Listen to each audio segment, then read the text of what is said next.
Hello, my name is Tiago Silva. Welcome to the 1 o'clock news bulletin. Wigan's shocking win over Manchester City was stained with the pitch invasion coming from Wigan's fans. This left a negative mark on the game that ended in an altercation between players and fans. Wigan are now conducting a full investigation regarding the invasion. Pep Guardiola denied speculation on any altercation after the match. If you want to ask me about football. Nothing happened in the tunnel, nothing happened with my colleague, nothing. It was just, please stay in your position, that's all. And that's finish. Uncapped duo Anna Bundle and Gabby George have just been named in the England women's squad for the upcoming She Believes Cup. New head coach Phil Neville has named his first ever squad as new head coach for the tournament in the United States, which begins with a clash against France on March 1st.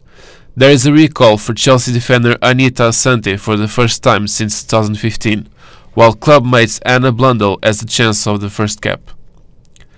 The Champions League kicks off tonight with Chelsea facing Barcelona.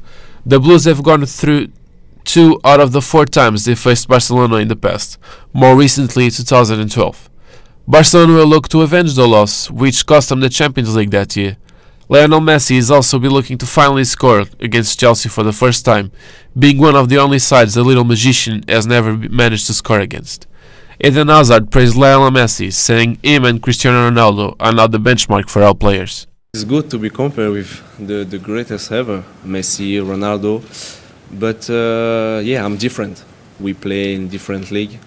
I try to do my job, try to reach that level because they are the best in the world.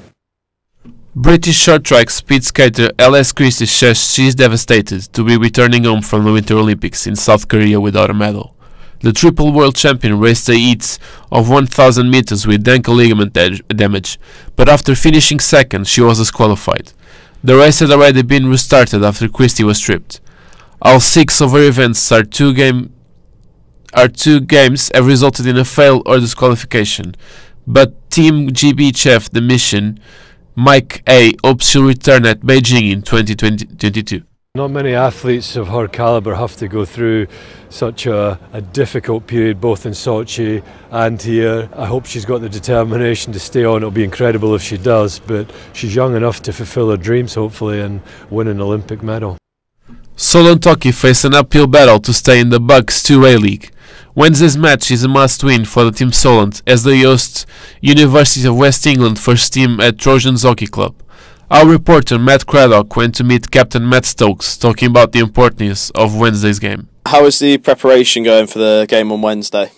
No, it's going pretty well. I mean, we've had quite a few training over the past couple of weeks now. Everyone seems to be taking it pretty seriously, and we're in a good place to go in what is a sort of like a do-or-die battle going into Wednesday. So it's kind of, as you said, do or die with the relegation. So are you kind of stepping up your preparation training for this game, or is it still kind of the same method that you've been using? It's still the same method, sort of going about the ways that we've played our games this year. Trying to stick to the basics, do what we do well, and trying to sort of do it for the whole 70 minutes rather than sort of 35, 40 minutes, which has sort of been our downfall this season. And it was a good win on Wednesday against Bristol. So with being in the semi-final, are you kind of more focusing on that more now or the league more, would you say? I think me personally still focused on both, and as a team I think we still want to be both. Going into every game now is almost like a cup game with the league and with the cup as well, and it's just trying to take away all of that sort of thing and just play the way that we want to play. And I think if we do that on Wednesday or in the cup, we'll be able to get some good results.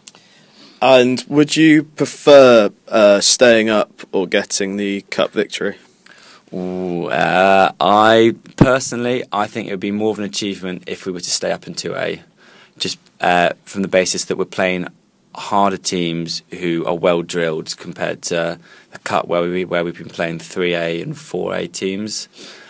So me personally, I'd like to stay up in 2A, but I know as a collective, the cup would be something that would be a very good achievement for us. And just lastly, with the way the table's kind of lying, do you see yourself staying up this season in 2A? Not particularly know. I mean, we've got 2 must-win games against, the guys who are just above us and sort of some mid-table teams. But we know that we've beaten top of the league convincingly. And it's just trying to take in some of that performance into these next 2 games, and just trying to do the best that we can do. And now finally to the UFC. Mixed martial artist Donald Cerrone is eyeing up the welterweight champion Tyron Woodley. He beat Yancy Medeiros via TKO in the first round in Austin, Texas. Cerrone is now tied with British Michael Bisping and Canadian George St. Pierre with a record 20 UFC wins. Woodley has been champion since July 2016 but hasn't defended since July of last year, and will be looking over his shoulder for the 34-year-old. Thank you for listening to us. You can always follow us on Twitter and at Solent Sport News, and we'll be back at 2 o'clock. And also you can follow us on solentjournalism.co.uk.